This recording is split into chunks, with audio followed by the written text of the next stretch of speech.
All right, let's do this. Today, we're going to build your very first professional Python coding setup completely from scratch. So if you're just starting out, or maybe you just want a clean slate, you are in the right place. Let's jump in. And I'm not kidding, that's really all it's going to take. We're not talking about some long, complicated, frustrating installation here.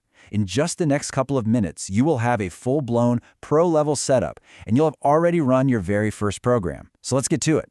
So this is the goal. This is where we're heading. See how clean and simple that is? You type one little command in the terminal, and bam, your code just runs. That's what we're aiming for, and we're going to get there step by step, starting right now. Okay, first things first. We obviously need to install Python itself. The best way to think about this is like you're laying the foundation for a house. If you get this part right, and it's easy, I promise, everything else we build on top of it will be so much smoother. The process itself is super straightforward. You're just going to head over to the official Python website, python.org. You'll grab the latest stable release. It's usually a big button right at the top, and you run that installer just like any other program. But hold on, there is one absolutely crucial detail coming up that you can't miss. So while that installer is running, you're going to see a bunch of different options. And honestly, most of them, the defaults are totally fine. But there is one little checkbox that can be the difference between everything working perfectly and, well, hours of frustration. Any idea what it is? This is it. This is the one. Add Python to path. You have to check this box. What it does is it basically tells your computer where to find Python. It means that anytime you open a terminal and type the word Python, the system knows exactly what you're talking about. Seriously, trust me on this. This one little click will save you so many headaches down the line. All right, once the installation is all finished up, let's just double check that it worked. Go ahead and open your terminal or command prompt on Windows, type python-version and hit enter. If you see a version number pop up, something like Python 3.12.1, then hey, you did it. The foundation is officially installed. So now that we have Python, we need a place to actually write our code. You need a workshop, right? And for our digital workshop, we're going to use one of the most popular and frankly best tools out there, Visual Studio Code, or just VS Code. And just like with Python, getting VS Code is a piece of cake. Head to its official website, download the right version for your operating system, and just run the installer. The default options here are perfect. You don't need to change a thing. Once it's installed, fire it up. Okay, now for the magic. Let's turn this from a generic editor into a Python powerhouse. On the left side, you'll see a bar with a few icons. Click the one that looks like a few squares stacked together. That's for extensions. In the search bar, just type Python and install the official one from Microsoft. It's usually the first result. This one extension gives you everything: color coding, smart suggestions, you name it. All right, quick status check. We've got Python installed on our computer, and we've got our editor, VS Code, installed. But right now, they don't know that each other exist, so we have to play matchmaker. We need to tell our workshop where to find its most important tool. The key to this connection is something called the Python interpreter. Now, that sounds fancy, but it's a really simple idea. The interpreter is just the actual program that reads your Python code and makes the computer do what it says. VS Code is smart, but it's not a mind reader. We have to point it to the right interpreter that we just installed. And here's how you do it.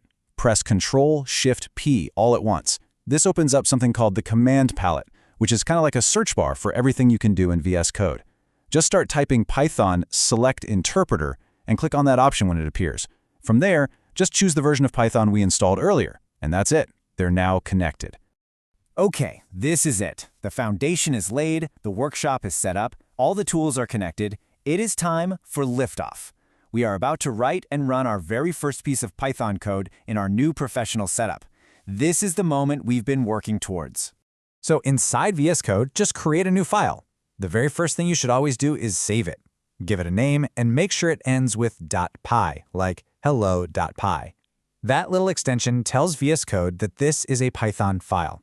Then just type this one simple line: print hello Python. So how do we make it go? Well, you've got two great options here. The easy mode is to just click that little play button, that triangle in the top right corner. It's perfect for a quick test. But for the real pro mode experience, I want you to open the built-in terminal. You can do that with Control backtick, and then you'll type Python hello py yourself. This is how you'll be running code most of the time. And there it is. Look at that. down in that terminal window at the bottom of your screen, you should see the words Hello Python printed out. That's it. Take a second to appreciate this. You have just written and run your first program in a real professional development environment. That's a huge milestone.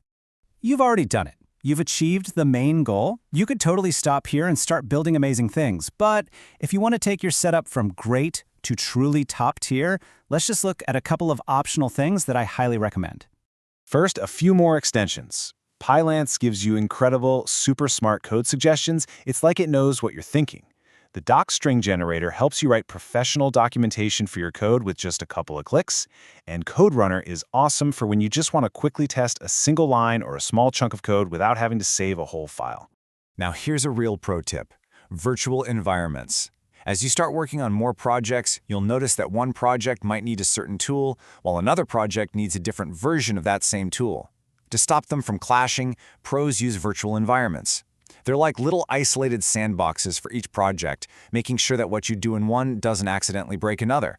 It's a lifesaver for keeping your work organized. So let's just do a super quick recap of the absolute essentials. Number 1, we installed Python, and most importantly, we checked that Add to Path box to make it easy to find. 2, we installed VS Code and the Python extension to turn it into our workshop. 3, we connected them by selecting the interpreter. And 4, we learned how to run our code.